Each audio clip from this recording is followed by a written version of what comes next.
मानव पर्यावरण अन्योन्य क्रिया। उष्णकटिबंधीय एवं उपोष्ण प्रदेश। रेणुका बहुत उत्साहित थी। उसके चाचा श्रीकांत लगभग 4 महीने के बाद आज घर में थे। वह एक वन्यजीव फोटोग्राफर थे। बहुत यात्रा करते थे। बहुत छोटी उम्र में से ही रेणुका की रुचि वन्य जीवन एवं वनों में थी। जब उसके चाचा ने प्रकृति संबंधी पुस्तकों से उसका परिचय कराया, दूरस्थ भूस्थल एवं वहां रहने वाले लोगों की तस्वीरें उसे हमेशा आकर्षित करती थी। रेणुका, इन तस्वीरों में तुम विश्व के विभिन्न भागों के लोगों को देख सकती हैं। इनमें कुछ शुष्क रेगिस्तान से हैं, कुछ बर्फीले प्रदेशों से एवं कुछ गर्म नम वर्षावनों से। वे मुझसे कितना अलग दिखते हैं। रेणुका ने कहा कि वे दिखने में भी भले ही अलग हों, लेकिन उनके भोजन, कपड़ा, मकान जैसी जीवन की मूल आवश्यकताएं हमारे समान ही हैं। श्रीकांत चाचा ने कहा कि उनके बच्चे भी शायद तुम्हारी ही तरह खेलते हैं, कभी झगड़ते हैं, फिर समझौता कर लेते हैं, गाते हैं, नाचते हैं, घरेलू कार्यों में अपने परिवार की मदद करते हैं। वे प्रकृति के करीब रहते हैं।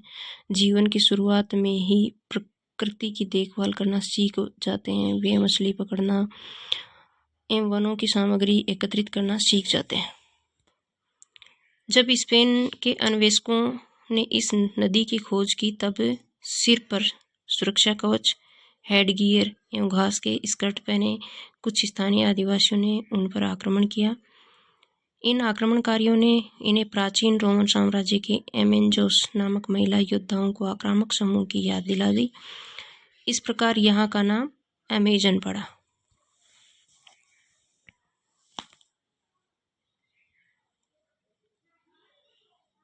अमेजन बेसिन के विषय में जानने से पहले हम मानचित्र देखें।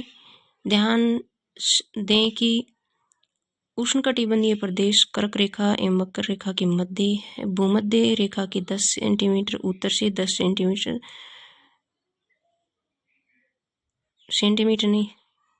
डिग्री उत्तर से 10 डिग्री दक्षिण के मध्य भाग को भूमध्य रेखीय प्रदेश कहते हैं। अमेजन नदी इस प्रकार इसी प्रदेश से होकर बहती है। ध्यान दें कि यह पश्चिम में पर्वतों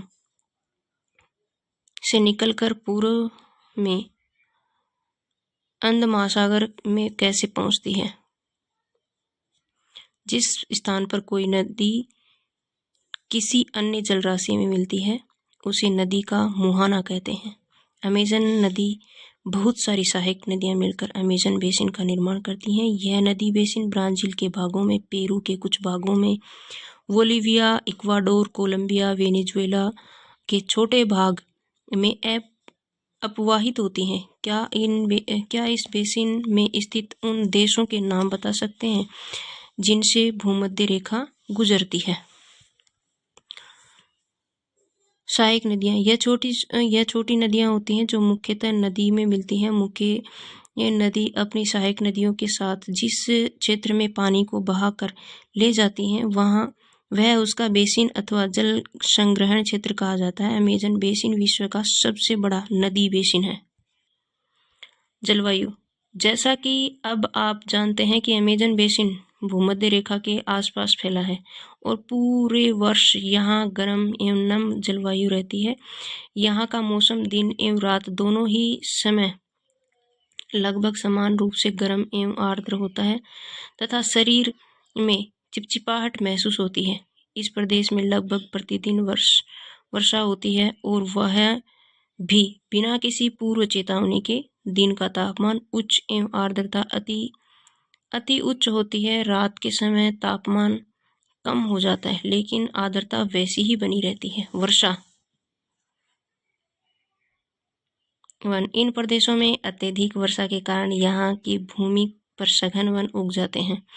वन इतने सघन होते हैं कि पत्तियों तथा शाखाओं की छत सी बन जाती है, जिसके कारण सूर्य का प्रकाश धरातल तक नहीं पहुंच पाता है। यहाँ की भूमि प्रकाश रहित नम बनी रहती है। केवल यहाँ केवल वही वनस्पति पनप सकती है जिसमें छाया के बढ़ने की क्षमता हो। परजीवी पौधे के रूप में यहाँ आर्किड ब्रोमीलायड पैदा होते हैं। वर्षावन के प्राणी जात की प्रचुरता होती है। टक्कन गुंजन पक्षी, रंगीन पक्षती वाले पक्षी एवं भोजन के लिए बड़ी चोंच वाले विभिन्न प्रकार के पक्षी जो भारत में पाए जाने वाले सामान्य पक्षियों के भिन्न होते हैं यहाँ पाए जाते हैं। प्राणियों में बंदर, स्लोथ एवं चिट्टी खाने वाले ट्रपीर भी यहाँ पाए जाते हैं। सांप एवं सरीसृप की विभिन्न प्रजातियां भी इन वनों में पाई जाती हैं। मगर, सांप, अजगर तथा एनाकोंडा एवं बोआ कुछ ऐसी ही प्रजातियां हैं जिनके अतिरिक्त हजारों कीड़े मकोड़े भी इस बेसिन में निवास करते हैं। मांस खाने वाली पिरान्या, मत्स्य समेत मछलियों की विभिन्न प्रजातियां भी अमेजन नदी में पाई जाती हैं। इस प्रकार जीवों की विविधता की दृष्टि से यह बेसिन असाधारण रूप समृद्ध है। वर्षावन के निवासी यहाँ के लोग छोटे से क्षेत्र में वन के कुछ वृक्षों को काटकर अपने भोजन के लिए फल उगाते हैं और यहाँ के पुरुष शिकार करते हैं, नदी में मछली पकड़ते हैं, जबकि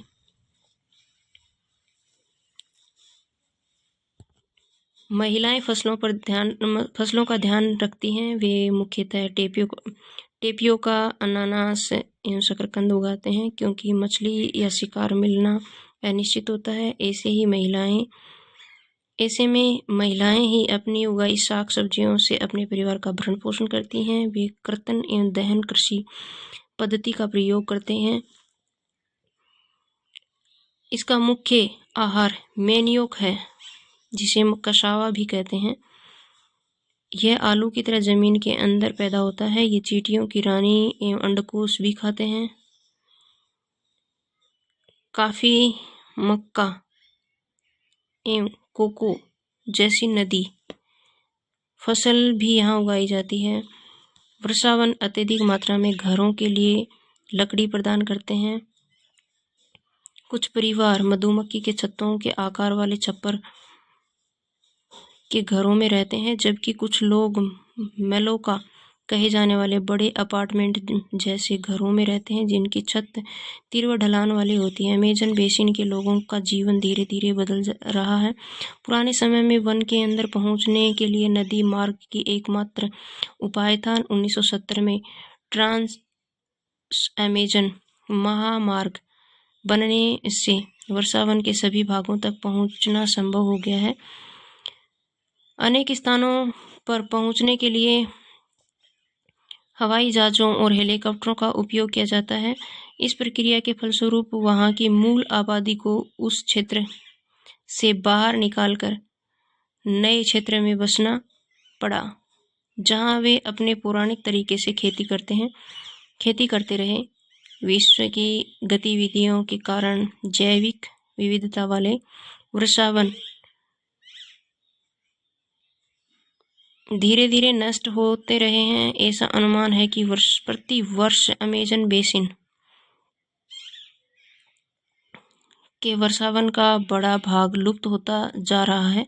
आप देख सकते हैं कि वर्षावनों के लुप्त होने से व्यापक प्रभाव होता है। वर्षा के कारण मिट्टी की ऊपरी परत बह जाती है, सघन वन बंजर भूमि में बदल जाता है। गंगा ब्रह्मपुत्र बेसिन में जीवन। गंगा एवं ब्रह्मपुत्र की सहायक नदियां मिलकर भारतीय उपमहाद्वीप में गंगा ब्रह्मपुत्र बेसिन का निर्माण करती है। यह बेसिन उपोष्ण में 10 डिग्री उत्तर से 30 डिग्री उत्तर अक्षांश के मध्य स्थित है। घाघरा, सोन, चंबल, गंडक, कोसी जैसी गंगा की सहायक नदियों एवं ब्रह्मपुत्र की सहायक नदियां इसमें अपवाहित होती है। एटलस की सहायता से ब्रह्मपुत्र की कुछ सहायक नदियों के नाम ढूंढे हैं। गंगा एवं ब्रह्मपुत्र के मैदान, पर्वत एवं हिमालय की गिरिपद एवं सुंदरवन डेल्टा इस बेसिन की मुख्य विशेषताएं हैं। मैदानी क्षेत्र में अनेक चाप झील पाई जाती हैं। यहाँ की जलवायु मुख्यतः मानसूनी है। मानसून में मध्य जून से मध्य सितंबर के बीच वर्षा होती है। ग्रीष्म ऋतु में गर्मी एवं शीत ऋतु में ठंड होती है। भारत का मानचित्र देखिए, उन राज्यों के नाम बताइए जहां गंगा ब्रह्मपुत्र बेसिन स्थित है। बेसिन क्षेत्र में विभिन्न प्रकार की स्थलाकृति है। जनसंख्या के वितरण में पर्यावरण की प्रमुख भूमिका होती है। तीव्र ढाल वाले पर्वतीय क्षेत्र बसने के लिए प्रतिकूल है, अतः गंगा ब्रह्मपुत्र बेसिन के पर्वतीय क्षेत्र में कम लोग रहते हैं। मानव प्रवास के लिए मैदानी क्षेत्र सबसे उपयुक्त है, अतः यहाँ जनसंख्या घनत्व अधिक है। यहाँ की मिट्टी उपजाऊ है। जिन स्थानों पर फसल उगाने के लिए समतल भूमि उपलब्ध है, वहाँ के लोगों का मुख्य व्यवसाय कृषि है। धान यहाँ की मुख्य फसल है। चूंकि धान की खेती के लिए पर्याप्त जल की आवश्यकता होती है, यह उसी क्षेत्र में उगाया जाता है जहाँ अधिक वर्षा होती है। यहाँ उगाई जाने वाली फसलें गेहूँ, मक्का, ज्वार, चना, बाजरा, गन्ना, जूट जैसी नकदी फसलें भी उगाई जाती हैं। मैदान के कुछ क्षेत्रों में केले के बागान भी देखे जाते हैं। पश्चिमी बंगाल, असम के चाय के बागान मिलते हैं। बिहार एवं असम के कुछ भागों में सिल्क के कीड़ों का संवर्धन कर सिल्क का उत्पादन किया जाता है। मध्य ढलान वाले पर्वतों एवं पहाड़ियों पर वेदिकाओं में फसलें उगाई जाती हैं। विभिन्न भू आकृतियों के अनुसार वनस्पति में भी विभिन्नता पाई जाती है। गंगा ब्रह्मपुत्र के मैदानों में सागवान, साकू एवं पीपल के साथ उष्णकटिबंधीय पर्णपाती पेड़ भी उगाए जाते हैं। ब्रह्मपुत्र के मैदानी क्षेत्रों में घने बांस के घने झुरमुट पाए जाते हैं। डेल्टा क्षेत्र मैंग्रोव एवं वन से घिरा है। उत्तराखंड, सिक्किम एवं अरुणाचल प्रदेश की ठंडी जलवायु एवं तीव्र ढाल वाले भागों में चीड़, देवदार, फर जैसे शंकुधारी पेड़ पाए जाते हैं। ब्रह्मपुत्र नदी को विभिन्न स्थानों पर विभिन्न नामों से जाना जाता है। इस नदी के अन्य नामों का पता लगाइए। जनसंख्या घनत्व का अर्थ 1 वर्ग किलोमीटर क्षेत्र में रहने वाले लोगों की संख्या। उदाहरणतः उत्तराखंड का जनसंख्या घनत्व 189 है, जबकि पश्चिमी बंगाल का 1.029 है तथा बिहार का 1102 है। जूट, बांस एवं तिलक से बने हस्तशिल्प एकत्रित करें, उन्हें अपनी कक्षा में सजाएं और उन स्थानों पर पता लगाएं जहां उनका निर्माण हुआ था। ये बच्चों के लिए है, कॉम्पिटिशन थिएटर के लिए नहीं। बेसिन में विविध प्रकार की वन्य जीव पाए जाते हैं। इनमें हाथी, बाघ, हिरण एवं बंदर आदि सामान्य रूप से पाए जाने वाले जीव हैं। एक सींग वाला गेंडा ब्रह्मपुत्र के मैदानों में पाया जाता है। डेल्टा क्षेत्र में बंगाल टाइगर, मगर, घड़ियाल पाए जाते हैं। नदी के साफ जल, झील एवं बंगाल की खाड़ी में प्रचुर मात्रा में जलीय जीव पाए जाते हैं। रोहू, कतला एवं हिल्सा मछलियों की सबसे लोकप्रिय प्रजातियां हैं। मछली एवं चावल इस क्षेत्र में रहने वाले लोगों का मुख्य आहार है। जीविका का साधन। विनोद एक मछुआरा है जो बिहार के मतवाली मोन गांव में रहता है। आज वह एक प्रसन्न व्यक्ति है। मछलियों की विभिन्न प्रजातियों को पालने के लिए उसने अपने साथी मछुआरा रविंद्र किशोर, राजीव तथा अन्य के साथ मोन एवं या चापसील को साफ किया। झील में उगने वाले स्थानीय खरपतवार वेलिनेरिया हाइड्रिला मछलियों का भोजन बनते हैं। झील के आसपास की भूमि उपजाऊ है। वह इस जमीन पर धान, मक्का एवं दलहन जैसी फसलें बोता है। खेत की जुताई के लिए भैंसें का उपयोग किया जाता है। वहाँ के लोग बहुत संतुष्ट हैं। नदी वेदिकाओं का निर्माण खड़ी ढलानों पर समतल सतह बनाकर कृषि करने के लिए होता है। ढलान को इसलिए हटाया जाता है कि जल का प्रवाह तीव्रता से न हो। गंगा एवं ब्रह्मपुत्र नदी के एलवण जल में एक प्रकार की डॉल्फिन पाई जाती है, जैसे स्थानीय भाषा में सुसु अथवा अंधी डॉल्फिन कहा जाता है। सुसु की उपस्थिति से जल की शुद्धता का पता चलता है। रसायन की अत्यधिक मात्रा वाले गैर उपचारित औद्योगिक एवं शहरी गंदगी इन प्रजातियों को नष्ट कर रहे हैं।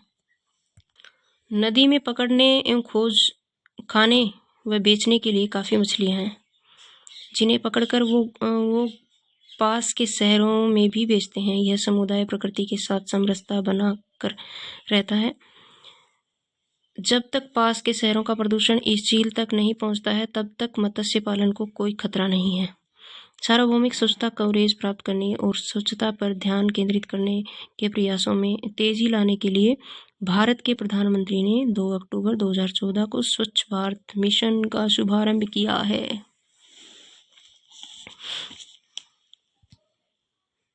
गंगा ब्रह्मपुत्र के मैदानों में कई बड़े शहर एवं कस्बे स्थित हैं। इलाहाबाद, कानपुर, वाराणसी, लखनऊ, पटना एवं कोलकाता जैसे 10 लाख से अधिक आबादी वाले शहर गंगा नदी के तट पर ही स्थित है।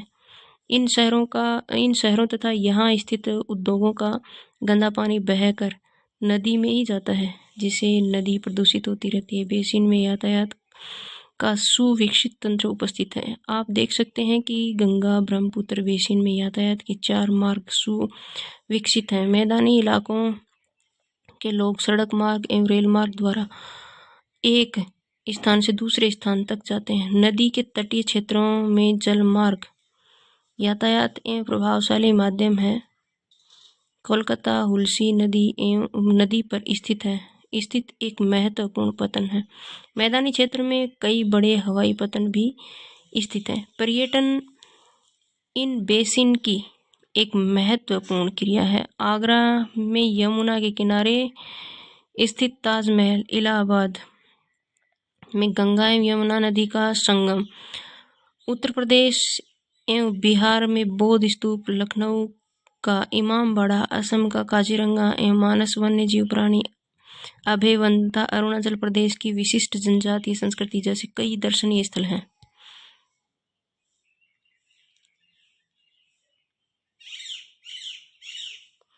चैनल को शेयर करें, सब्सक्राइब करें और ये चैप्टर कंप्लीट हो गया। धन्यवाद।